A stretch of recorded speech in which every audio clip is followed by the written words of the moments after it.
ਵਾਹਿਗੁਰੂ जी का खालसा वाहिगुरू जी की फतेह। विश्व भर ਦੀਆਂ ਸੰਗਤਾਂ ਦਾ ਸਵਾਗਤ ਹੈ ਪ੍ਰੋਗਰਾਮ ਇਤਿਹਾਸ ਦੇ ਪੰਨਿਆਂ ਵਿੱਚ।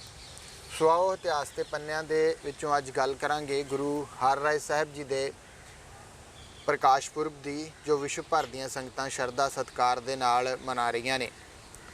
ਗੁਰੂ ਹਰਰਾਏ ਪਾਤਸ਼ਾਹ ਦੀ ਗੱਲ ਕਰੀਏ ਤਾਂ ਉਹਨਾਂ ਨੂੰ ਕੁਦਰਤ ਦੇ ਨਾਲ ਬੜਾ ਪਿਆਰ ਸੀ, ਬੜਾ ਸਨੇਹ ਸੀਗਾ। ਸੋ ਅਸੀਂ ਵੀ ਇਸ ਵੇਲੇ ਜਿੱਥੇ ਖੜੇ ਹਾਂ ਉਹ ਵੀ ਇਲਾਕਾ ਸਾਰਾ ਹਰਿਆ ਭਰਿਆ, ਤੇ ਅੱਜ ਦੀ ਸਮੁੱਚੀ ਗੱਲਬਾਤ ਗੁਰੂ ਸਾਹਿਬ ਦੇ ਜੀਵਨ ਦੇ ਉੱਤੇ ਕਰਾਂਗੇ ਸਿੰਘ ਸਾਹਿਬ ਗਿਆਨੀ ਅਮਰਿੰਦਰ ਸਿੰਘ ਹੋਰਾਂ ਦੇ ਨਾਲ। ਆਓ ਫਤਿਹ ਦੀ ਸਾਂਝ ਪਾਉਂਦੇ ਹਾਂ ਤੇ ਗੱਲਬਾਤ ਦੀ ਸ਼ੁਰੂਆਤ ਕਰਦੇ ਹਾਂ। ਸਿੰਘ ਸਾਹਿਬ ਜੀ, ਵਾਹਿਗੁਰੂ ਜੀ ਕਾ ਖਾਲਸਾ ਵਾਹਿਗੁਰੂ ਜੀ ਕੀ ਫਤਿਹ। ਸਿੰਘ ਸਾਹਿਬ ਜੀ, ਸਵਾਗਤ ਹੈ ਤੁਹਾਡਾ ਪ੍ਰੋਗਰਾਮ ਇਤਿਹਾਸ ਦੇ ਪੰਨਿਆਂ ਵਿੱਚ। ਤੇ ਸਭ ਤੋਂ ਪਹਿਲਾਂ ਮੈਂ ਜਾਣਨਾ ਚਾਹੂੰਗਾ ਕਿ ਗੁਰੂ ਸਾਹਿਬ ਦੇ ਮਾਤਾ ਪਿਤਾ ਤੇ ਉਹਨਾਂ ਦੇ ਪ੍ਰਕਾਸ਼ ਦੇ ਸੰਬੰਧ ਦੇ ਵਿੱਚ ਜਾਣਕਾਰੀ ਜਿਹੜੀ ਸੰਗਤਾਂ ਨਾਲ ਜ਼ਰੂਰ ਸਾਂਝੀ ਕਰੋ। ਸਭ ਤੋਂ ਪਹਿਲਾਂ ਦੇਸ਼ ਵਿਦੇਸ਼ ਦੇ ਵਿੱਚ ਵਸਦੀ ਹੋਈ ਸਮੁੱਚੀ ਸਿੱਖ ਸੰਗਤ ਨੂੰ ਧੰਨ ਗੁਰੂ ਹਰਰਾਏ ਸਾਹਿਬ ਮਹਾਰਾਜ ਜੀ ਦੇ ਪ੍ਰਕਾਸ਼ ਗੁਰਪੁਰਬ ਦੀਆਂ ਲੱਖ ਲੱਖ ਵਧਾਈਆਂ। ਮੀਰੀ ਪੀਰੀ ਦੇ ਮਾਲਕ ਧੰਨ ਗੁਰੂ ਹਰਗੋਬਿੰਦ ਸਾਹਿਬ ਮਹਾਰਾਜ ਜੀ ਦੇ 5 ਸਪੁੱਤਰ ਨੇ, ਜਿਨ੍ਹਾਂ ਵਿੱਚ ਸਭ ਤੋਂ ਵੱਡੇ ਸਪੁੱਤਰ ਨੇ ਬਾਬਾ ਗੁਰਦਿੱਤਾ ਜੀ। ਬਾਬਾ ਗੁਰਦਿੱਤਾ ਜੀ ਨੂੰ ਬਾਬਾ ਇਸ ਕਰਕੇ ਕਹਿੰਦੇ ਆ ਕਿਉਂਕਿ ਗੁਰੂ ਨਾਨਕ ਦੇਵ ਮਹਾਰਾਜ ਜੀ ਦੇ ਸਪੁੱਤਰ ਬਾਬਾ ਸ੍ਰੀ ਚੰਦ ਜੀ ਨੇ ਆਪਣੀ ਹਯਾਤੀ ਦੇ ਅੰਦਰ ਹੀ ਜਿਹੜਾ ਸਮੁੱਚਾ ਉਦਾਸੀਨ ਸੰਪਰਦਾ ਦਾ ਜਿਹੜਾ ਸੀ ਭਾਰ ਸੀ ਜਾਂ ਉਹਦੀ ਜ਼ਿੰਮੇਵਾਰੀ ਸੀ ਜੀ, ਉਹ ਬਾਬਾ ਗੁਰਦਿੱਤਾ ਜੀ ਨੂੰ ਸੌਂਪ ਦਿੱਤੀ ਸੀ ਜੀ। ਇਤਿਹਾਸ ਕਹਿੰਦਾ ਹੈ ਕਿ ਗੁਰੂ ਨਾਨਕ ਦੇਵ ਮਹਾਰਾਜ ਜੀ ਦੇ ਨਾਲ ਬਿਲਕੁਲ ਸਰੂਪ ਜਿਹੜਾ ਸੀ, ਬਾਹਰੀ ਤੌਰ ਤੇ ਚਿਹਰਾ ਦਿੱਖ ਜਿਹੜੀ ਸੀ ਉਹ ਬਾਬਾ ਗੁਰਦਿੱਤਾ ਜੀ ਦੀ ਮਿਲਦੀ ਸੀ, ਹੂ ਬਹੂ ਲੱਗਦੇ ਸੀ ਜੀ। ਬਾਬਾ ਬੁੱਢਾ ਸਾਹਿਬ ਜੀ ਅਕਸਰ ਬਾਬਾ ਗੁਰਦਿੱਤਾ ਜੀ ਨੂੰ ਦੇਖ ਕੇ ਆਖਿਆ ਕਰਦੇ ਸੀ ਕਿ ਤੁਹਾਨੂੰ ਦੇਖ ਕੇ ਗੁਰੂ ਨਾਨਕ ਦੇਵ ਮਹਾਰਾਜ ਜੀ ਦੇ ਸਰੂਪ ਦੀ ਜਿਹੜੀ ਹੈ ਉਹ ਝਲਕ ਪ੍ਰਾਪਤ ਹੁੰਦੀ ਹੈ ਜੀ। ਬਾਬਾ ਗੁਰਦਿੱਤਾ ਜੀ ਦਾ ਵਿਆਹ ਜਿਹੜਾ ਹੈ ਉਹ ਬਟਾਲੇ ਦੀ ਧਰਤੀ ਤੇ ਹੋਇਆ ਜੀ। ਬਟਾਲੇ ਦੇ ਰਹਿਣ ਵਾਲੇ ਸਨ ਮਾਤਾ ਨਿਹਾਲ ਕੌਰ ਜੀ, ਜਿਹੜੇ ਗੁਰੂ ਹਰਰਾਏ ਸਾਹਿਬ ਮਹਾਰਾਜ ਜੀ ਦੇ ਮਾਤਾ ਜੀ ਨੇ ਜੀ। ਗੁਰੂ ਨਾਨਕ ਦੇਵ ਮਹਾਰਾਜ ਜੀ ਦਾ ਵਿਆਹ ਵੀ ਬਟਾਲੇ ਦੀ ਧਰਤੀ ਤੇ ਹੀ ਹੁੰਦਾ ਹੈ। ਸੋ ਸਤਿਗੁਰੂ ਮਹਾਰਾਜ ਜੀ ਦੇ 2 ਸਪੁੱਤਰ ਨੇ, ਗੁਰੂ ਨਾਨਕ ਦੇਵ ਮਹਾਰਾਜ ਜੀ ਦੇ ਬਾਬਾ ਸ੍ਰੀ ਚੰਦ ਤੇ ਬਾਬਾ ਲਖਮੀ ਦਾਸ ਜੀ। ਇਸੇ ਤਰ੍ਹਾਂ ਬਾਬਾ ਗੁਰਦਿੱਤਾ ਜੀ ਦੇ ਵੀ 2 ਸਪੁੱਤਰ ਨੇ ਜੀ। ਵੱਡੇ ਸਪੁੱਤਰ ਦਾ ਨਾਮ ਧੀਰਮਲ ਹੈ ਤੇ ਛੋਟੇ ਸਪੁੱਤਰ ਜਿਹੜੇ ਨੇ ਉਹ ਸਤਿਗੁਰੂ ਗੁਰੂ ਹਰਰਾਏ ਸਾਹਿਬ ਮਹਾਰਾਜ ਜੀ ਹਨ ਜੀ।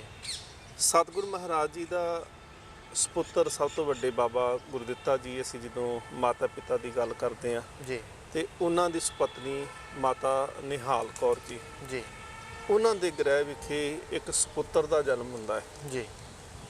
ਦਾਦਾ ਹੋਣ ਕਰਕੇ ਗੁਰੂ ਹਰਗੋਬਿੰਦ ਸਾਹਿਬ ਮਹਾਰਾਜ ਜੀ ਉਸ ਸਪੁੱਤਰ ਨੂੰ ਦੇਖਣ ਵਾਸਤੇ ਜਾਂਦੇ ਆ ਜੀ। ਤੇ ਇਹ ਵੱਡਾ ਸਪੁੱਤਰ ਜਿਹੜਾ ਹੈ, ਇਹਨੂੰ ਦੇਖ ਕੇ ਸਤਿਗੁਰੂ ਮਹਾਰਾਜ ਜੀ ਜਦੋਂ ਚੁੱਕਦੇ ਨੇ ਗੁਰੂ ਹਰਗੋਬਿੰਦ ਸਾਹਿਬ ਮਹਾਰਾਜ ਜੀ, ਤੇ ਮਹਾਰਾਜ ਚੁੱਕਿਆ ਤੇ ਮੁਸਕਰਾਏ ਜੀ। ਬਾਬਾ ਬੁੱਢਾ ਸਾਹਿਬ ਜੀ ਕਹਿੰਦੇ ਨੇ ਸਤਿਗੁਰੂ ਮੁਸਕਰਾਏ ਕਿਉਂ ਜੀ? ਕਹਿੰਦੇ ਬਾਬਾ ਜੀ ਲੱਗਦਾ ਹੈ ਕਿ ਤਾਇਆ ਜੀ ਫਿਰ ਪਰਤ ਕੇ ਵਾਪਸ ਆ ਗਏ ਨੇ। ਤਾਇਆ ਜੀ ਤੋਂ ਭਾਵ ਸੀ ਕਿ ਪ੍ਰਿਥੀ ਚੰਦ ਜੀ, ਕਿ ਤਾਇਆ ਜੀ ਲੱਗਦਾ ਹੈ ਪਰਤ ਕੇ ਫਿਰ ਵਾਪਸ ਆ ਗਏ ਨੇ, ਕਿਉਂਕਿ ਮਹਾਰਾਜ ਜੀ ਅਗਾਂਹ ਦੀ ਸੋਚਦੇ ਨੇ। ਮਹਾਰਾਜ ਜੀ ਨੂੰ ਸਭ ਗਿਆਨ ਹੈ ਕਿ ਕਦੋਂ ਕੀ ਹੋਣਾ ਹੈ, ਕਿਵੇਂ ਹੋਣਾ ਹੈ। ਸੋ ਸਤਿਗੁਰੂ ਸੱਚੇ ਪਾਤਸ਼ਾਹ ਮਹਾਰਾਜ ਜੀ ਨੇ ਦੇਖਿਆ ਕਿ ਇਹ ਜਿਹੜਾ ਬਾਲਕ ਜਨਮਿਆ ਹੈ ਇਹ ਸਿੱਖੀ ਦਾ ਵਿਰੋਧ ਹਮੇਸ਼ਾ ਹੀ ਮਨ ਦੇ ਵਿੱਚ ਰੱਖੇਗਾ ਜੀ। ਸੋ ਇਸ ਕਰਕੇ ਮਹਾਰਾਜ ਜਦੋਂ ਮੁਸਕਰਾਉਂਦੇ ਨੇ, ਬਾਬਾ ਬੁੱਢਾ ਜੀ ਨੇ ਸੁਭਾਵਿਕ ਜਿਹੜਾ ਸੀ ਉਹ ਪੁੱਛਿਆ, ਕਹਿਣ ਲੱਗੇ ਸਤਿਗੁਰੂ ਮਹਾਰਾਜ ਸੱਚੇ ਪਾਤਸ਼ਾਹ ਮੁਸਕਰਾਏ ਕਿਉਂ? ਤੇ ਕਹਿੰਦੇ ਨੇ ਤਾਇਆ ਜੀ ਪਰਤ ਕੇ ਵਾਪਸ ਆ ਗਏ ਨੇ ਜੀ। ਤੇ ਬਾਬਾ ਬੁੱਢਾ ਸਾਹਿਬ ਜੀ ਕਹਿੰਦੇ ਫਿਰ ਬਾਲਕ ਦਾ ਨਾਮ ਕੀ ਰੱਖੋਗੇ ਜੀ?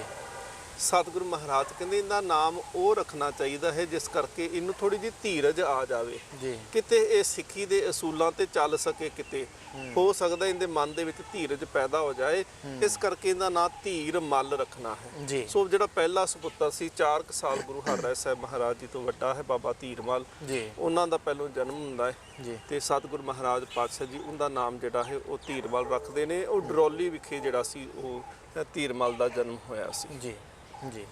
ਤੇ ਗੁਰੂ ਹਰਰਾਏ ਸਾਹਿਬ ਜੀ ਦਾ ਪ੍ਰਕਾਸ਼ ਫਿਰ ਜਿਹੜਾ ਆ ਉਹ ਕਦੋਂ ਹੁੰਦਾ ਹੈ? 4 ਸਾਲ ਬਾਅਦ ਸਤਿਗੁਰੂ ਸੱਚੇ ਪਾਤਸ਼ਾਹ ਮਹਾਰਾਜ ਦੇ ਜਿਹੜੀ ਵਸਾਈ ਹੋਈ ਨਗਰੀ ਹੈ ਕੀਰਤਪੁਰ ਸਾਹਿਬ ਦੀ ਧਰਤੀ ਜੀ, ਉਸ ਪਾਵਨ ਧਰਤੀ ਦੇ ਉੱਤੇ ਮਾਤਾ ਨਿਹਾਲ ਕੌਰ ਜੀ ਦੀ ਕੁੱਖੋਂ ਬਾਬਾ ਗੁਰਦਿੱਤਾ ਜੀ ਦੇ ਗ੍ਰਹਿ ਵਿਖੇ ਜੀ ਧੰਨ ਗੁਰੂ ਹਰਰਾਏ ਸਾਹਿਬ ਮਹਾਰਾਜ 7ਵੇਂ ਪਾਤਸ਼ਾਹ ਜੀ ਦਾ ਪ੍ਰਕਾਸ਼ ਹੁੰਦਾ ਹੈ। ਸਨ 1630 ਹੈ ਜਦੋਂ ਸਤਿਗੁਰੂ ਮਹਾਰਾਜ ਪਾਤਸ਼ਾਹ ਜੀ ਇਸ ਮਾਤ ਲੋਕ ਦੇ ਵਿੱਚ ਇਸ ਸ੍ਰਿਸ਼ਟੀ ਦਾ ਉਦਾਰ ਕਰਨ ਵਾਸਤੇ ਮਹਾਰਾਜ ਪਾਤਸ਼ਾਹ ਜੀ ਆਉਂਦੇ ਨੇ ਜੀ।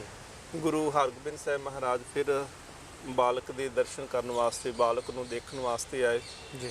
ਮਹਾਰਾਜ ਜੀ ਨੇ ਛੋਟੇ ਬਾਲਕ ਨੂੰ, ਗੁਰੂ ਹਰਿਰਾਏ ਸਾਹਿਬ ਮਹਾਰਾਜ ਜੀ ਨੂੰ ਗੋਦ ਵਿੱਚ ਉਠਾਇਆ। ਸਤਿਗੁਰੂ ਮਹਾਰਾਜ ਪਾਤਸ਼ਾਹ ਜੀ ਦੇ ਨਾਲ ਬਾਬਾ ਬੁੱਢਾ ਸਾਹਿਬ ਉਸ ਵੇਲੇ ਵੀ ਖੜੇ ਨੇ, ਕਿਉਂਕਿ ਬਾਬਾ ਬੁੱਢਾ ਸਾਹਿਬ ਜੀ ਜਿਹੜੇ ਨੇ ਉਹ 1631 ਦੇ ਵਿੱਚ ਉਹਨਾਂ ਦਾ ਚਲਾਣਾ ਹੁੰਦਾ ਹੈ ਜੀ। 1630 ਦੇ ਵਿੱਚ ਗੁਰੂ ਹਰਿਰਾਏ ਸਾਹਿਬ ਮਹਾਰਾਜ ਜੀ ਦਾ ਪ੍ਰਕਾਸ਼ ਹੈ ਜੀ। ਸੋ ਬਾਬਾ ਗੁਰਦਿੱਤਾ ਜੀ ਦੇ ਸੁਪੁੱਤਰ ਗੁਰੂ ਹਰਿਰਾਏ ਸਾਹਿਬ ਮਹਾਰਾਜ ਜੀ ਨੂੰ ਜਦੋਂ ਸਤਿਗੁਰੂ ਮਹਾਰਾਜ ਜੀ ਨੇ ਉਠਾਇਆ, ਮਹਾਰਾਜ ਜੀ ਨੇ ਸੁਭਾਵਕ ਬਚਨ ਕਹੇ, ਕਹਿੰਦੇ ਪ੍ਰਤੱਖ ਹਰੀ ਆਪ ਆਇਆ ਹੈ ਜੀ। ਹਰੀ ਆ ਗਿਆ ਹੈ, ਇਸ ਕਰਕੇ ਨਾਮ ਹਰ ਰਾਏ ਜੀ ਜਿਹੜਾ ਸੀ ਉਸ ਵੇਲੇ ਰੱਖਿਆ ਗਿਆ ਜੀ। ਗੁਰੂ ਹਰਿਰਾਏ ਪਾਤਸ਼ਾਹ ਜੀ ਦੇ ਬਚਪਨ ਦੀ ਗੱਲ ਕਰੀਏ ਤਾਂ ਉਹਨਾਂ ਦੇ ਬਚਪਨ ਦੇ ਵਿੱਚ ਵਾਪਰੀਆਂ ਕੁਝ ਘਟਨਾਵਾਂ ਜਿਹੜੀਆਂ ਮੈਂ ਚਾਹੂੰਗਾ ਜ਼ਰੂਰ ਤੁਸੀਂ ਸੰਗਤਾਂ ਨਾਲ ਸਾਂਝੀਆਂ ਕਰੋ। ਦੇਖੋ ਜੀ, ਸਤਿਗੁਰੂ ਮਹਾਰਾਜ ਪਾਤਸ਼ਾਹ ਜੀ ਇੱਕ ਤਾਂ ਗੁਰੂ ਹਰਗੋਬਿੰਦ ਸਾਹਿਬ ਮਹਾਰਾਜ ਜੀ ਦੀ ਬਿਲਕੁਲ ਦੇਖ ਰੇਖ ਦੇ ਵਿੱਚ ਜਿਹੜਾ ਸੀ ਸਾਰੀਆਂ ਸਿੱਖਿਆਵਾਂ ਉਹਨਾਂ ਨੂੰ ਦਿੱਤੀਆਂ ਗਈਆਂ ਜੀ। ਭਾਵੇਂ ਉਹ ਸ਼ਸਤਰ ਵਿੱਦਿਆ ਦੀ ਗੱਲ ਕੀਤੀ ਜਾਂਦੀ ਹੈ, ਭਾਵੇਂ ਉਹਨਾਂ ਨੂੰ ਦੁਨਿਆਵੀ ਵਿੱਦਿਆ ਦੀ ਜਾਂ ਗੁਰਬਾਣੀ ਦੀ, ਹਰ ਵਿੱਦਿਆ ਜਿਹੜੀ ਸੀ ਗੁਰੂ ਹਰਗੋਬਿੰਦ ਸਾਹਿਬ ਮਹਾਰਾਜ ਜੀ ਦੀ ਨਿਗਰਾਨੀ ਦੇ ਵਿੱਚ ਦਿੱਤੀ ਜਾਂਦੀ ਹੈ ਜੀ। ਦੂਸਰਾ, ਸਤਿਗੁਰੂ ਸੱਚੇ ਪਾਤਸ਼ਾਹ ਮਹਾਰਾਜ ਜਦੋਂ ਵੀ ਗੁਰੂ ਹਰਗੋਬਿੰਦ ਸਾਹਿਬ ਤਖਤ ਤੇ ਬੈਠਦੇ ਸੀ ਤੇ ਉਹ ਆਪਣੇ ਪੋਤਰੇ ਹਰਿਰਾਏ ਜੀ ਨੂੰ ਵੀ ਨਾਲ ਹੀ ਲਾਗੇ ਬਿਠਾਉਣਾ ਹਮੇਸ਼ਾ ਜੀ। ਜੇ ਮਹਾਰਾਜ ਜੀ ਨੇ ਕਿਤੇ ਜਾਣਾ, ਸੈਰ ਕਰਨ ਵਾਸਤੇ ਜਾਣਾ, ਤੇ ਹਰਿਰਾਏ ਸਾਹਿਬ ਜੀ ਨੂੰ ਵੀ ਨਾਲ ਹੀ ਲੈ ਕੇ ਜਾਣਾ ਜੀ। ਸੋ ਸਤਿਗੁਰੂ ਸੱਚੇ ਪਾਤਸ਼ਾਹ ਮਹਾਰਾਜ ਇੱਕ ਦਿਨ ਬਾਗ ਦੇ ਵਿੱਚ ਸੈਰ ਕਰਦੇ ਪਏ ਨੇ ਤੇ ਬੇਰੁੱਤਾ ਜਿਹੜਾ ਸੀ ਇੱਕ ਫੁੱਲ ਖਿੜਿਆ, ਬੜਾ ਸੋਹਣਾ ਲੱਗੇ ਜੀ। ਗੁਰੂ ਹਰਗੋਬਿੰਦ ਸਾਹਿਬ ਮਹਾਰਾਜ ਰੁਕੇ ਤੇ ਮਹਾਰਾਜ ਜੀ ਨੇ ਮਾਲੀ ਨੂੰ ਵੀ ਕਿਹਾ ਕਿ ਫੁੱਲ ਬਹੁਤ ਸੋਹਣਾ ਲੱਗਦਾ ਹੈ ਜੀ। ਸੱਚੇ ਪਾਤਸ਼ਾਹ ਮਹਾਰਾਜ ਜਦੋਂ ਉੱਥੋਂ ਅੱਗੇ ਜਾਂਦੇ ਨੇ, ਗੁਰੂ ਹਰਿਰਾਏ ਸਾਹਿਬ ਮਹਾਰਾਜ ਬਾਲ ਉਮਰ ਦੇ ਵਿੱਚ ਸਨ ਤੇ ਚੋਲਾ ਬੜਾ ਵੱਡਾ ਪਹਿਨਿਆ ਕਰਦੇ ਸੀ ਜੀ। ਕਹਿੰਦੇ ਨੇ, ਇਤਿਹਾਸਕਾਰ ਲਿਖਦੇ ਨੇ ਕਿ 100 ਕਲੀਆਂ ਵਾਲਾ ਚੋਲਾ ਜਿਹੜਾ ਸੀ ਉਹ ਗੁਰੂ ਹਰਿਰਾਏ ਸਾਹਿਬ ਮਹਾਰਾਜ ਪਹਿਨਿਆ ਕਰਦੇ ਸੀ। 100 ਘੜੇ ਦਾ ਇਸ਼ਨਾਨ ਕਰਨਾ, ਮਤਲਬ ਕਿ ਸਰੀਰ ਦੀ ਤੰਦਰੁਸਤੀ ਵਾਸਤੇ, ਸਰੀਰ ਦੀ ਸ਼ੁੱਧਤਾ ਵਾਸਤੇ, ਨਰੋਇਆ ਰਹਿਣ ਵਾਸਤੇ, ਹਮੇਸ਼ਾ ਸਰੀਰ ਦਾ ਖਿਆਲ ਰੱਖਣ ਵਾਸਤੇ ਮਹਾਰਾਜ ਜੀ ਦਾ ਉਚੇਚੇ ਤੌਰ ਤੇ ਧਿਆਨ ਰਹਿਣਾ ਜੀ। ਸੋ ਸਤਿਗੁਰੂ ਮਹਾਰਾਜ ਜਦੋਂ ਹਰਿਰਾਏ ਜੀ ਪਿੱਛੇ ਜਾਂਦੇ ਪਏ ਨੇ ਤੇ ਉਹਨਾਂ ਦੇ ਚੋਲੇ ਦੇ ਨਾਲ ਉਹ ਫੁੱਲ ਅੜਿਆ ਤੇ ਉਹ ਟੁੱਟ ਕੇ ਥੱਲੇ ਡਿੱਗ ਪਿਆ ਜੀ।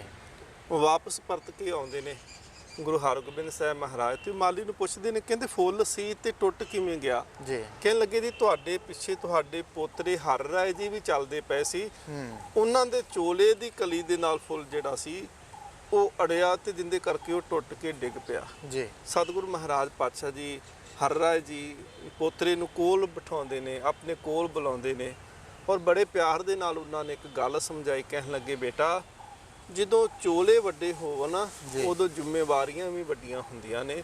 ਹਮੇਸ਼ਾ ਚੋਲੇ ਨੂੰ ਸੰਕੋਚ ਕਰਕੇ ਚੱਲਣਾ ਤਾਂ ਕਿ ਤੁਹਾਡੇ ਚੋਲੇ ਦੇ ਨਾਲ ਕਿਸੇ ਗਰੀਬ ਦੀ, ਕਿਸੇ ਮਜ਼ਲੂਮ ਦਾ ਆਹਤ ਨਾ ਹੋਵੇ, ਕਿਸੇ ਨੂੰ ਨੁਕਸਾਨ ਨਾ ਪਹੁੰਚੇ, ਕਿਉਂਕਿ ਦੁਨੀਆ ਜਿਹੜੀ ਹੈ ਉਹ ਖਿੜਿਆ ਫੁੱਲ ਹੈ, ਖਿੜਿਆ ਬਾਗ ਹੈ।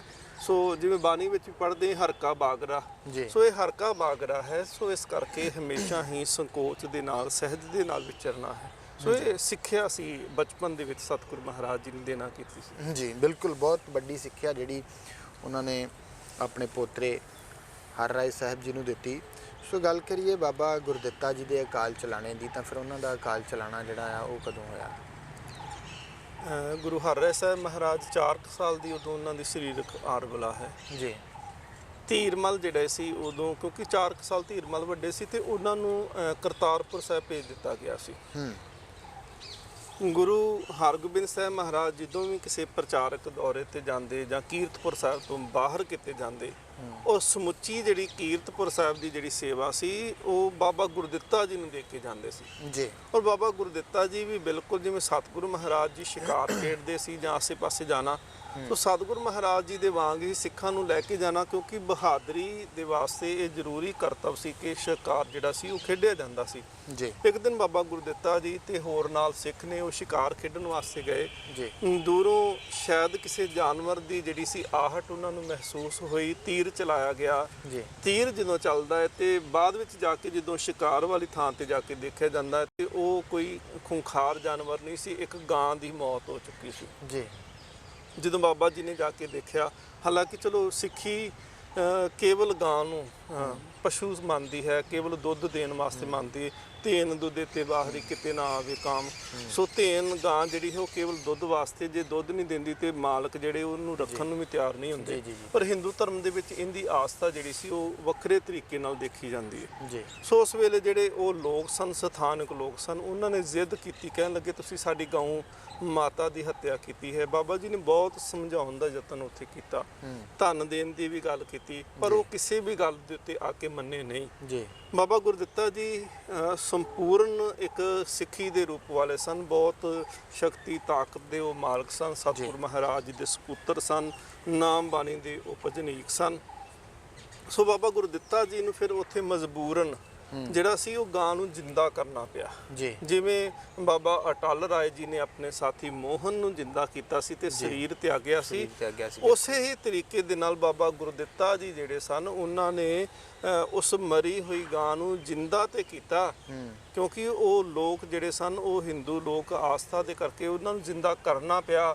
ਪਰ ਵਾਪਸ ਆ ਕੇ ਉਹਨਾਂ ਨੇ ਪਛਤਾਵੇ ਦੇ ਰੂਪ ਦੇ ਵਿੱਚ ਜਿੱਥੇ ਬਾਬਾ ਜੀ ਦਾ ਸਥਾਨ ਬਣਿਆ ਹੈ ਉੱਥੇ ਆ ਕਰਕੇ ਉਹਨਾਂ ਨੇ ਇੱਕ ਹੱਥ ਵਿੱਚ ਛੋਟੀ ਸੀ ਨਿੰਮ ਦੀ ਉਹ ਗੱਡੀ ਤੇ ਚਾਦਰਾ ਲੈ ਕਰਕੇ ਸਰੀਰ ਦੇ ਉੱਪਰ ਲੇਟ ਗਏ ਤੇ ਉਹਨਾਂ ਨੇ ਜਿਹੜਾ ਸੀ ਆਪਣੇ ਪ੍ਰਾਣ ਤਿਆਗ ਦਿੱਤੇ ਸਨ। ਕਿਉਂਕਿ ਸਤਿਗੁਰ ਮਹਾਰਾਜ ਜੀ ਨੇ ਜਿਵੇਂ ਬਾਬਾ ਅਟਲ ਰਾਏ ਜੀ ਨੂੰ ਵੀ ਕਿਹਾ ਸੀ, ਕਹਿਣ ਲੱਗੇ ਦੋ ਨਹੀਂ ਰਹਿ ਸਕਦੇ, ਜਾਂ ਅਸੀਂ ਜਾਵਾਂਗੇ ਜਾਂ ਤੁਸੀਂ ਜਾਓ।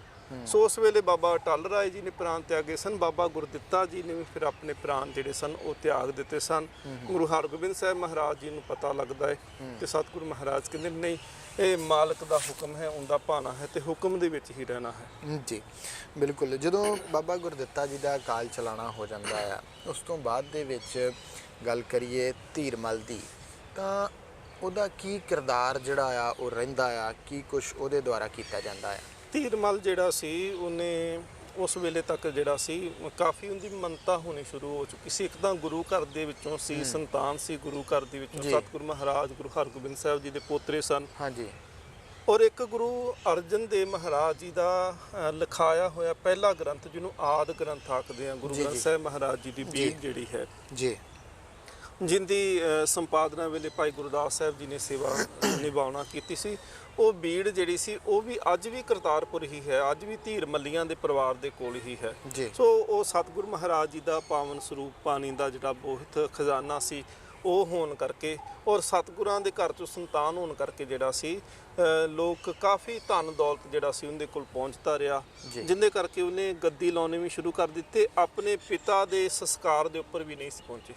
ਬਾਬਾ ਗੁਰਦਿੱਤਾ ਜੀ ਦੇ ਸੰਸਕਾਰ, ਹਾਲਾਂਕਿ ਵੱਡੇ ਪੁੱਤਰ ਨੇ ਤੇ ਫਰਜ਼ ਬਣਦਾ ਸੀ, ਸੁਨੇਹਾ ਵੀ ਭੇਜਿਆ ਗਿਆ, ਉਡੀਕ ਵੀ ਕੀਤੀ ਗਈ, ਪਰ ਉਹ ਪਹੁੰਚੇ ਨਹੀਂ ਸਨ ਜੀ। ਸੋ ਇਸ ਕਰਕੇ ਉਹਨਾਂ ਹਮੇਸ਼ਾ ਹੀ, ਜਿਵੇਂ ਗੁਰੂ ਤੇਗ ਬਹਾਦਰ ਮਹਾਰਾਜ ਜੀ ਦੇ ਉੱਪਰ ਵੀ ਜਿਹੜਾ ਸੀ ਉਹ ਮਸੰਦ ਦੇ ਰਾਹੀਂ ਗੋਲੀ ਚਲਾਉਂਦੇ ਨੇ, ਜਿਹੜਾ ਗੁਰਤਾ ਗੱਦੀ ਦਾ ਜਿਹੜਾ ਸਾਰਾ ਸਮਾਨ ਸੀ ਬਾਬਾ ਮੱਖਣ ਸ਼ਾਹ ਨੇ ਭੇਟ ਕੀਤਾ ਸੀ, ਉਹ ਸਾਰਾ ਚੁੱਕ ਕੇ ਲੈ ਜਾਂਦੇ ਨੇ। ਸੋ ਹਮੇਸ਼ਾ ਹੀ ਉਹਨਾਂ ਨੇ ਕੋਸ਼ਿਸ਼ ਕੀਤੀ ਕਿ ਸਿੱਖੀ ਦੇ ਵਿਰੁੱਧ ਜਾਂ ਗੁਰੂ ਘਰ ਦੇ ਵਿਰੁੱਧ ਜਾਣ ਵਾਸਤੇ ਜੀ। ਇਹ ਉਹਨਾਂ ਦਾ ਐਸਾ ਉਹਨਾਂ ਦਾ ਕਿਰਦਾਰ ਜਿਹੜਾ ਸੀ ਬਣ ਚੁੱਕਿਆ ਸੀ ਜੀ। ਜ਼ਿਕਰ ਇਤਿਹਾਸ ਨੂੰ ਪੜ੍ਹੀਏ ਤਾਂ ਸਿੰਘ ਸਾਹਿਬ ਜੀ ਜ਼ਿਕਰ ਮਿਲਦਾ ਕਿ ਗੁਰੂ ਹਰ ਰਾਏ ਸਾਹਿਬ ਜੀ ਜਿਹੜੇ ਆ ਉਹਨਾਂ ਨੇ ਦਵਾਖਾਨਾ ਜਿਹੜਾ ਆ ਉਹ ਖੋਲ੍ਹਿਆ, ਬਾਗ ਜਿਹੜਾ ਆ ਉਹ ਲਗਵਾਇਆ। ਇਹ ਕਦੋਂ ਉਹਨਾਂ ਨੇ ਲਗਵਾਇਆ ਤੇ ਇਹਦਾ ਮਕਸਦ ਮੁੱਖ ਤੌਰ ਦੇ ਉੱਤੇ ਕੀ ਸੀਗਾ? ਦੇਖੋ ਜੀ, ਪਹਿਲੀ ਤਾਂ ਗੱਲ ਹੈ ਕਿ 14 ਸਾਲ ਦੀ ਸਰੀਰਕ ਉਮਰ ਦੇ ਵਿੱਚ ਗੁਰੂ ਹਰਗੋਬਿੰਦ ਸਾਹਿਬ ਮਹਾਰਾਜ ਜਦੋਂ ਜੋਤੀ ਜੋਤ ਸਮਾਉਣ ਲੱਗਦੇ ਨੇ ਤੇ ਕੀਰਤਪੁਰ ਸਾਹਿਬ ਦੀ ਧਰਤੀ ਤੇ ਸਨ 1644 ਦੇ ਵਿੱਚ ਮਹਾਰਾਜ ਜੀ ਗੁਰਤਾ ਗੱਦੀ ਜਿਹੜੀ ਹੈ ਉਹ ਗੁਰੂ ਹਰ ਰਾਏ ਸਾਹਿਬ ਮਹਾਰਾਜ ਜੀ ਨੂੰ ਦਿੰਦੇ ਨੇ ਜੀ। ਹਾਲਾਂਕਿ ਜਿਹਨੇ ਅੱਗੇ ਜਾ ਕੇ 9ਵਾਂ ਗੁਰੂ ਬਣਨਾ ਹੈ ਗੁਰੂ ਤੇਗ ਬਹਾਦਰ ਮਹਾਰਾਜ, ਉਹ ਵੀ ਉਸ ਵੇਲੇ ਉੱਥੇ ਮੌਜੂਦ ਨੇ ਜੀ। ਹੋਰ ਵੀ ਸਪੁੱਤਰ ਬਾਬਾ ਅਨੀ ਰਾਏ ਨੇ, ਬਾਬਾ ਸੂਰਜ ਮਲ ਨੇ, ਉਹ ਵੀ ਉੱਥੇ ਮੌਜੂਦ ਨੇ। ਸਤਿਗੁਰੂ ਮਹਾਰਾਜ ਜੀ ਦੀ ਸਪੁੱਤਰੀ ਬੀਬੀ ਵੀਰੋ, ਉਹਨਾਂ ਦਾ ਪਰਿਵਾਰ ਵੀ ਉੱਥੇ ਮੌਜੂਦ ਹੈ, ਕਿਉਂਕਿ ਮਹਾਰਾਜ ਗੁਰੂ ਹਰਗੋਬਿੰਦ ਸਾਹਿਬ ਜੀ ਨੇ ਜਿਸ ਵੇਲੇ ਸਤਿਗੁਰੂ ਮਹਾਰਾਜ ਨੇ ਜੋਤੀ ਜੋਤ ਸਮਾਉਣ ਤੋਂ ਪਹਿਲਾਂ ਇਹ ਗੁਰਤਾ ਗੱਦੀ ਦੀ ਰਸਮ ਕਰਦੇ ਨੇ ਤੇ ਮਹਾਰਾਜ 3 ਦਿਨ ਤੱਕ ਲਗਾਤਾਰ ਉੱਥੇ ਗੁਰਬਾਣੀ ਦਾ ਜਿਹੜਾ ਕੀਰਤਨ ਸੀ ਉਹ ਦਿਨ ਰਾਤ ਚੱਲਦਾ ਰਿਹਾ। 3 ਦਿਨਾਂ ਤੋਂ ਬਾਅਦ ਵਿੱਚ ਮਹਾਰਾਜ ਜੀ ਫਿਰ ਸਰੀਰ ਤਿਆਗਦੇ ਨੇ।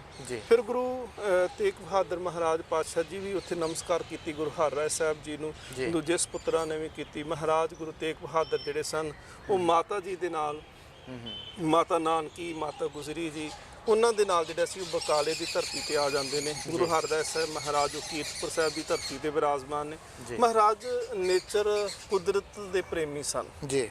ਕਿਉਂਕਿ ਬਾਣੀ ਦੇ ਵਿੱਚ ਅਸੀਂ ਪੜ੍ਹਦੇ ਹਾਂ ਬਲਿਹਾਰੀ ਕੁਦਰਤ ਵਸਿਆ, ਹੂੰ ਕਿ ਕੁਦਰਤ ਦੇ ਵਿੱਚ ਹੀ ਕਰਤੇ ਦਾ ਵਾਸਾ ਹੈ। ਹੂੰ ਜਿਹੜਾ ਕੁਦਰਤ ਦੇ ਨਾਲ ਪਿਆਰ ਨਹੀਂ ਕਰ ਸਕਦਾ, ਉਹ ਕਿਸੇ ਦੂਸਰੇ ਦੇ ਨਾਲ, ਕੁਦਰਤ ਦੀ ਬਣਾਈ ਹੋਈ ਚੀਜ਼ ਦੇ ਨਾਲ ਪਿਆਰ ਨਹੀਂ ਕਰ ਸਕਦਾ, ਜੀ ਉਹ ਲੋਭੀ ਇਨਸਾਨ ਹੋਵੇਗਾ। ਜੀ ਜੀ ਜੀ ਸੋ ਸਤਿਗੁਰੂ ਸੱਚੇ ਪਾਤਸ਼ਾਹ ਮਹਾਰਾਜ ਜਿਹੜੇ ਸਨ, ਉਹਨਾਂ ਨੇ ਵੱਖ-ਵੱਖ ਤਰ੍ਹਾਂ ਦੇ ਬਾਗ ਲਗਾਏ ਸਨ, ਜਿੱਥੇ ਹਰ ਤਰ੍ਹਾਂ ਦਾ ਉੱਥੇ ਜਿਹੜਾ ਸੀ ਫਲ ਫੁੱਲ ਇਤਿਆਦਿਕ ਦਾ ਜਿਹੜੇ ਪੌਦੇ ਸਨ, ਉਹਨਾਂ ਦੇ ਬਾਗ ਦੇ ਵਿੱਚ ਮਿਲ ਜਾਇਆ ਕਰਦੇ ਸਨ। ਜੀ ਜੀ ਬਿਲਕੁਲ।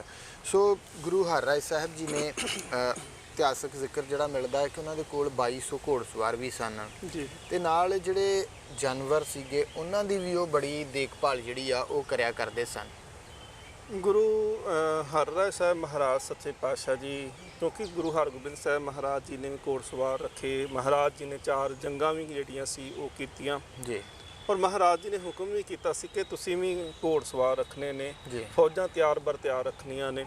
ਸੋ ਮਹਾਰਾਜ ਜੀ ਦੇ ਨਾਲ ਜਿੱਥੇ ਸਤਿਗੁਰੂ ਮਹਾਰਾਜ ਜੀ ਨੇ ਜਾਣਾ, 2200 ਘੋੜਸਵਾਰ ਜਿਹੜੀ ਫੌਜ ਸੀ ਮਹਾਰਾਜ ਜੀ ਦੇ ਨਾਲ ਹਮੇਸ਼ਾ ਨਾਲ ਚੱਲਣੀ। ਜੀ ਸਤਿਗੁਰੂ ਗੁਰੂ ਹਰਰਾਏ ਸਾਹਿਬ ਮਹਾਰਾਜ ਸ਼ਿਕਾਰ ਖੇਡਣ ਵੀ ਜਾਇਆ ਕਰਦੇ ਸੀ, ਜੀ ਪਰ ਮਹਾਰਾਜ ਜੀ ਨੇ ਸ਼ਿਕਾਰ ਖੇਡਣ ਦਾ ਜਿਹੜਾ ਉਹ ਢੰਗ ਤਬਦੀਲ ਕਰ ਦਿੱਤਾ।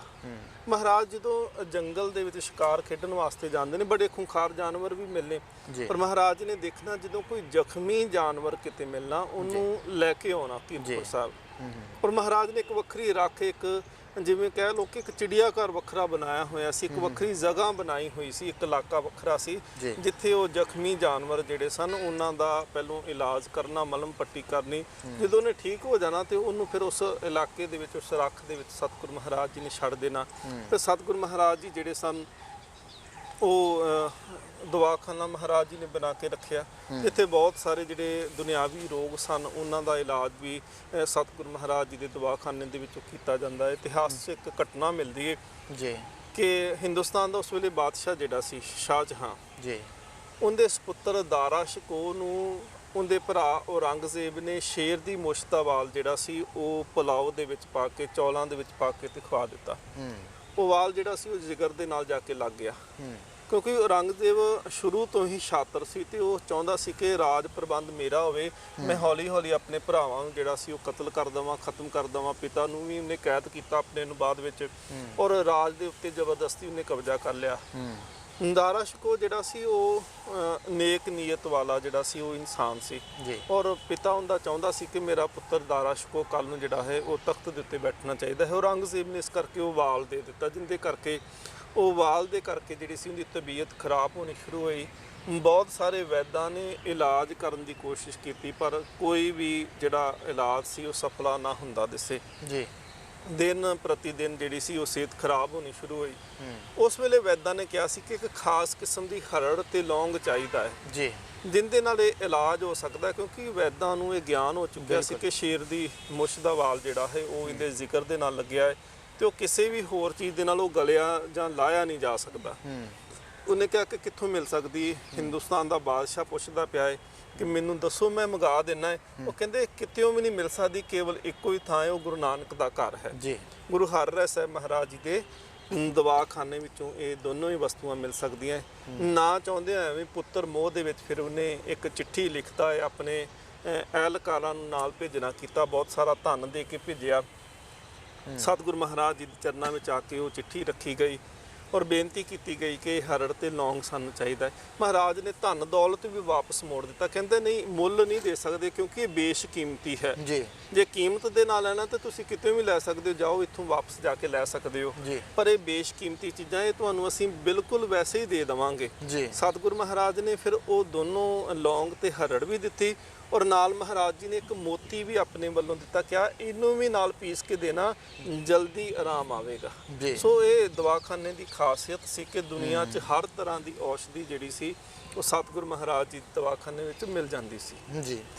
ਬਿਲਕੁਲ, ਬਹੁਤ ਹੀ ਸੁੰਦਰ ਵਿਚਾਰਾਂ ਦੀ ਸਾਂਝ ਸਿੰਘ ਸਾਹਿਬ ਗਿਆਨੀ ਅਮਰਿੰਦਰ ਸਿੰਘ ਜੀ ਵਿਸ਼ਵ ਭਰ ਦੀਆਂ ਸੰਗਤਾਂ ਦੇ ਨਾਲ ਪਾ ਰਹੇ ਨੇ। ਗੁਰੂ ਹਰਰਾਏ ਸਾਹਿਬ ਜੀ ਦੇ ਜੀਵਨ ਇਤਿਹਾਸ ਦੀ ਗੱਲਬਾਤ ਜਿਹੜੀ ਆ ਉਹ ਪ੍ਰੋਗਰਾਮ ਇਤਿਹਾਸ ਦੇ ਪੰਨਿਆਂ ਦੇ ਵਿੱਚ ਚੱਲ ਰਹੀ ਹੈ ਤੇ ਤੁਸੀਂ ਸੁਣ ਰਹੇ ਹੋ ਕਿ ਕਿਵੇਂ ਗੁਰੂ ਸਾਹਿਬ ਜਿਹੜੇ ਆ ਉਹਨਾਂ ਨੇ ਇੱਕ ਦਵਾਖਾਨਾ ਖੋਲ੍ਹਿਆ। ਤੇ ਇਹ ਨਹੀਂ ਕਿ ਜਿਵੇਂ ਅੱਜ ਦੇ ਦੌਰ ਦੀ ਗੱਲ ਕਰੀਏ ਤਾਂ ਅਸੀਂ ਕਿਸੇ ਵੀ ਜਗ੍ਹਾ ਦੇ ਉੱਤੇ ਜਾਂਦੇ ਹਾਂ ਤਾਂ ਅੱਜ ਕੱਲ੍ਹ ਦਵਾਈ ਲੈਣ ਵਾਸਤੇ ਬਹੁਤ ਜ਼ਿਆਦਾ ਪੈਸੇ ਖਰਚ ਕਰਨੇ ਪੈਂਦੇ ਆ। ਇਸ ਤਰ੍ਹਾਂ ਦੀਆਂ ਚੀਜ਼ਾਂ ਜਿਹੜੀਆਂ ਇਹਨੂੰ ਕਿਤੇ ਉਦੋਂ ਦੇ ਸਮੇਂ ਦੇ ਨਾਲ ਜੋੜ ਕੇ ਜਿਹੜਾ ਆ ਉਹ ਦੇਖੀਏ ਤਾਂ ਜਿਵੇਂ ਗੁਰੂ ਸਾਹਿਬ ਨੂੰ ਕਈ ਤਰ੍ਹਾਂ ਦੇ ਉਪਹਾਰ ਜਿਹੜੇ ਭੇਜ ਕੇ ਉਹਨਾਂ ਦੇ ਕੋਲੋਂ ਜਿਹੜੀ ਹਰੜ ਤੇ ਲੌਂਗ ਲੈਣ ਦੀ ਕੋਸ਼ਿਸ਼ ਕੀਤੀ ਗਈ ਸੀ, ਤਾਂ ਗੁਰੂ ਸਾਹਿਬ ਨੇ ਉਹ ਉਹਨਾਂ ਨੂੰ ਭੇਟਾ ਰਹਿਤ ਹੀ ਸਾਰਾ ਕੁਝ ਜਿਹੜਾ ਉਹ ਦਿੱਤਾ ਸੀਗਾ। ਸੋ ਅੱਜ ਵੀ ਚਾਹੀਦਾ ਕਿ ਇਵੇਂ ਦੇ ਜਿਹੜੇ ਆ ਉਹ ਦਵਾਖਾਨੇ ਜਾਂ ਇਵੇਂ ਦੇ ਹਸਪੀਟਲ ਖੁੱਲ੍ਹਣੇ ਚਾਹੀਦੇ ਜਿੱਥੇ ਲੋੜਵੰਦਾਂ ਦਾ, ਗਰੀਬਾਂ ਦਾ ਇਲਾਜ ਜਿਹੜਾ ਹੋ ਸਕੇ, ਕਿਉਂਕਿ ਪੈਸੇ ਵਾਲਾ ਤਾਂ ਹਰ ਜਗ੍ਹਾ ਤੋਂ ਇਲਾਜ ਜਿਹੜਾ ਆ ਉਹ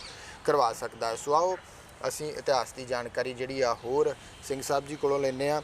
ਸਿੰਘ ਸਾਹਿਬ ਜੀ, ਗੱਲ ਕਰੀਏ ਹਰ ਰਾਏ, ਗੁਰੂ ਹਰ ਰਾਏ ਸਾਹਿਬ ਜੀ ਦੇ ਵੱਲੋਂ ਰਾਮ ਰਾਏ ਨੂੰ ਜਦੋਂ ਦਿੱਲੀ ਜਿਹੜਾ ਆ ਉਹ ਭੇਜਿਆ ਗਿਆ, ਤਾਂ ਕੀ ਕਾਰਨ ਸੀ ਦਿੱਲੀ ਭੇਜਣ ਦਾ ਕਿ ਉਹਨਾਂ ਨੂੰ ਉੱਥੇ ਭੇਜਿਆ ਗਿਆ? ਹਿੰਦੁਸਤਾਨ ਦੇ ਬਾਦਸ਼ਾਹ ਅਕਬਰ ਨੇ ਵੀ ਇੱਕ ਵਾਰੀ ਸਤਿਗੁਰੂ ਗੁਰੂ ਅਮਰਦਾਸ ਜੀ ਦੇ ਦਰਬਾਰ ਦੇ ਵਿੱਚ ਚਿੱਠੀ ਭੇਜੀ ਸੀ ਕਿ ਤੁਹਾਡੇ ਧਰਮ ਵੱਲੋਂ ਇਸਲਾਮ ਦੇ ਵਿਰੁੱਧ ਪ੍ਰਚਾਰ ਕੀਤਾ ਜਾਂਦਾ। ਉਸ ਵੇਲੇ ਗੁਰੂ ਰਾਮਦਾਸ ਜੀ ਨੂੰ ਭੇਜਿਆ ਗਿਆ ਸੀ ਜੀ। ਗੁਰੂ ਹਰਰਾਏ ਸਾਹਿਬ ਮਹਾਰਾਜ ਜੀ ਦੇ ਸਮੇਂ ਤੇ ਹਿੰਦੁਸਤਾਨ ਦਾ ਬਾਦਸ਼ਾਹ ਔਰੰਗਜ਼ੇਬ ਚਿੱਠੀ ਭੇਜਦਾ ਹੈ ਕਿ ਤੁਹਾਡੇ ਗ੍ਰੰਥ ਦੇ ਵਿੱਚ ਜਿਹੜਾ ਹੈ ਉਹ ਇਸਲਾਮ ਧਰਮ ਦੇ ਵਿਰੋਧ ਦੇ ਵਿੱਚ ਲਿਖਿਆ ਹੈ। ਸਿੱਖਾਂ ਨੇ ਸਤਿਗੁਰੂ ਮਹਾਰਾਜ ਨੂੰ ਕਿਹਾ ਕਿ ਮਹਾਰਾਜ ਆਪ ਜੀ ਨਾ ਜਾਓ, ਕਿਸੇ ਨੂੰ ਭੇਜੋ, ਤੁਹਾਡਾ ਸਪੁੱਤਰ ਬਹੁਤ ਕਾਬਿਲ ਹੈ। ਹਰਰਾਏ ਬਹੁਤ ਕਾਬਿਲ ਇਨਸਾਨ ਸੀ ਉਸ ਵੇਲੇ। ਸਤਿਗੁਰੂ ਮਹਾਰਾਜ ਜੀ ਨੇ ਸਿੱਖਾਂ ਦੇ ਕਹਿਣ ਦੇ ਉੱਤੇ ਫਿਰ ਰਾਮ ਰਾਏ ਜੀ ਨੂੰ ਉਹਨਾਂ ਨੇ ਦਿੱਲੀ ਭੇਜਣਾ ਕੀਤਾ। ਰਾਮ ਰਾਏ ਨੇ ਉੱਥੇ ਬਹੁਤ ਕਰਾਮਾਤਾਂ ਵੀ ਦਿਖਾਈਆਂ। ਮਹਾਰਾਜ ਗੁਰੂ ਹਰ ਰਾਏ ਸਾਹਿਬ ਜੀ ਨੇ ਕਿਹਾ ਸੀ, ਬੇਟਾ ਗੁਰੂ ਨਾਨਕ ਤੁਹਾਡੀ ਰਸਨਾ ਦੇ ਉੱਤੇ ਹੋਵੇਗਾ, ਜੋ ਤੁਸੀਂ ਕਹੋਗੇ ਉਹ ਹੋ ਜਾਇਆ ਕਰੇਗਾ ਜੀ, ਪਰ ਗੁਰੂ ਬਾਣੀ ਦਾ ਤੇ ਗੁਰੂ ਦਾ ਅਦਬ ਹਮੇਸ਼ਾ ਬਹਾਲ ਰੱਖਣਾ ਹੈ ਜੀ। ਕਾਫੀ ਸਮਾਂ ਬੀਤਣ ਤੋਂ ਬਾਅਦ ਇੱਕ ਦਿਨ ਲੱਗੇ ਹੋਏ ਦਰਬਾਰ ਦੇ ਵਿੱਚ ਜਿਹੜਾ ਸੀ ਉਹ ਰਾਮ ਰਾਏ ਨੇ ਜਿਹੜਾ ਇੱਕ ਬਾਣੀ ਦੀ ਪੰਕਤੀ ਹੈ ਕਿ ਮਿੱਟੀ ਮੁਸਲਮਾਨ ਕੀ ਪੇੜੇ ਪਈ ਘੁਮਿਆਰ, ਆਸਾ ਕੀ ਵਾਰ ਦੇ ਵਿੱਚ ਜੀ ਉੱਥੇ ਤਰਕ ਕੀਤੀ ਗਈ ਕਿ ਤੁਹਾਡੇ ਗੁਰੂ ਨਾਨਕ ਨੇ ਮਿੱਟੀ ਮੁਸਲਮਾਨ ਦੀ ਕਿਉਂ ਕਹੀ ਹੈ। ਉੱਥੇ ਫਿਰ ਰਾਮ ਰਾਏ ਜਿਹੜਾ ਸੀ ਉਹ ਪ੍ਰਭਾਵ ਥੱਲੇ ਆ ਚੁੱਕਿਆ ਸੀ, ਕਿਉਂਕਿ ਬਹੁਤ ਧਨ ਦੌਲਤ ਰੋਜ਼ਾਨਾ ਹੀ ਜਿਹੜਾ ਗਿਫਟ ਦੇ ਰੂਪ ਦੇ ਵਿੱਚ, ਤੋਹਫਿਆਂ ਦੇ ਰੂਪ ਦੇ ਵਿੱਚ ਔਰੰਗਜ਼ੇਬ ਰਾਮ ਰਾਏ ਨੂੰ ਭੇਜਿਆ ਕਰਦਾ ਸੀ ਜੀ। ਸੋ ਪ੍ਰਭਾਵ ਜਦੋਂ ਦੌਲਤ ਦਾ ਪੈਣ ਕਰਕੇ ਉਹਨੇ ਬਾਣੀ ਦੀ ਪੰਕਤੀ ਲਿਖਤੀ ਰੂਪ ਦੇ ਵਿੱਚ ਨਹੀਂ, ਕੇਵਲ ਬੋਲਣ ਦੇ ਵਿੱਚ ਬਦਲੀ। ਉਹਨਾਂ ਕਿਹਾ ਨਹੀਂ ਨਹੀਂ, ਇਹ ਤਾਂ ਮਿੱਟੀ ਮੁਸਲਮਾਨ ਕੀ ਨਹੀਂ, ਮਿੱਟੀ ਬੇਈਮਾਨ ਕੀ ਲਿਖਿਆ ਹੈ।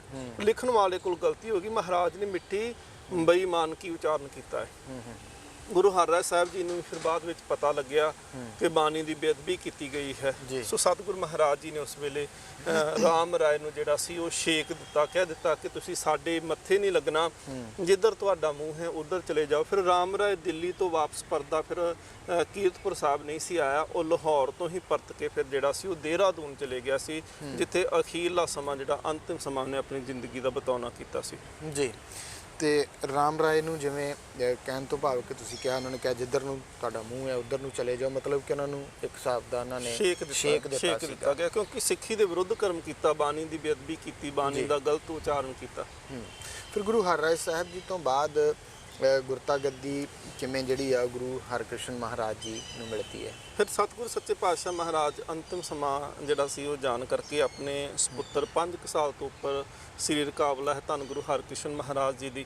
ਸਤਿਗੁਰੂ ਮਹਾਰਾਜ ਪਾਤਸ਼ਾਹ ਜੀ ਫਿਰ ਅੰਤਿਮ ਸਮਾਂ ਜਾਣ ਕੇ, ਜਿਵੇਂ ਗੁਰੂ ਨਾਨਕ ਦੇਵ ਮਹਾਰਾਜ ਆਪਣੀ ਹਯਾਤੀ 'ਚ ਹੀ ਗੁਰੂ ਅੰਗਦ ਦੇਵ ਜੀ ਨੂੰ ਜਿਉਂਦਿਆਂ ਜੀ ਆਪਣੇ ਜਿੰਦਾ ਹੁੰਦਿਆਂ ਹੋਇਆਂ ਜਿਹੜਾ ਸੀ ਉਹ ਗੁਰਤਾ ਗੱਦੀ ਸੌਂਪਦੇ ਸਨ, ਇਸੇ ਤਰ੍ਹਾਂ ਹੀ ਹਰ ਗੁਰੂ ਸਾਹਿਬਾਨ ਨੇ ਕੀਤਾ ਹੈ।